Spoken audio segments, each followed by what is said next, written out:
हमारे यहाँ सनातन धर्म नाम की एक चीज़ है। सनातन मतलब शाश्वत, समय से परे। धर्म का मतलब हिंदू आदि धर्म नहीं बल्कि नियम होता है।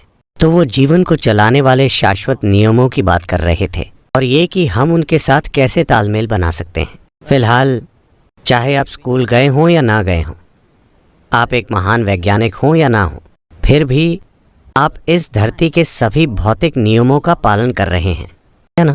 वरना आप यहाँ बैठकर जिंदा नहीं रह सकते। तो इसी तरह से अलग प्रकार के नियम हैं जिनकी प्रकृति भौतिक नहीं है, आपके भीतर जीवन की प्रक्रिया को चलाते हैं। तो उन्होंने इन चीज़ों को पहचाना और कहा, These are the laws which govern one's life. इन नियमों से हमारा जीवन चलता है। लेकिन कुछ समय के बाद वो उत्साह से भरपूर इंसान जो पीढ़ी दर पीढ़ी पैदा हुए, इसमें अपनी चीज़ें जोड़ते चले गए। समय के हिसाब से या अपने स्वार्थों के हिसाब से अलग अलग तरीक़ों से ऐसा हुआ और लोगों ने कई चीज़ें जोड़ी।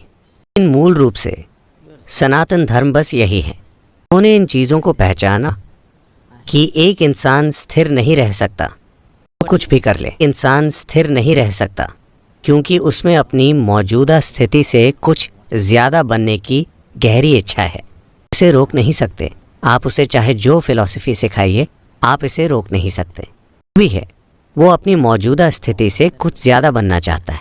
वो थोड़ा ज़्यादा हो जाए तो वो कुछ ज़्यादा खोजेगा और फिर कुछ और ज़्यादा। तो अगर आप इस पर ध्यान दें, हर इंसान अचेतन रूप से असीम विस्तार की इच्छा रखता है।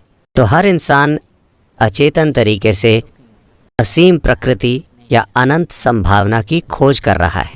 या दूसरे शब्दों में कहें तो हर इंसान को जानबूझकर या अनजाने में सीमाओं से एलर्जी है। जब आप उसके अस्तित्व को खतरे में डालते हैं तो उसकी आत्म सुरक्षा की सहज भावना उसके लिए आत्मरक्षा की दीवारें खड़ी कर देंगी। किसी बाहरी खतरे के ना होने पर आत्मरक्षा की उन्हीं दीवारों को वो तुरंत ही आत्मकैद की दीवारों की तरह अनुभव करने लगता है। तो उन्होंने इसे पहचाना और कहा, हर इंसान असीम की चाहत रखता है।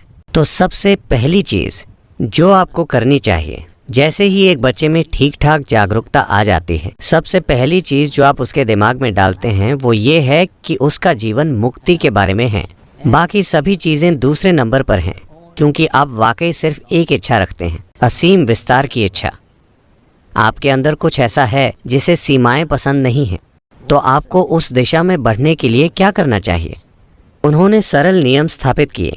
अगर आप ये और ये करेंगे तो आप स्वाभाविक रूप से उसी दिशा में जाएंगे। आप इसे धर्म नहीं कह सकते, ठीक है? क्योंकि ये ऐसी जगह है जहां आपको आज़ादी दी गई है कि आप अपना खुद का ईश्वर बना सकते हैं।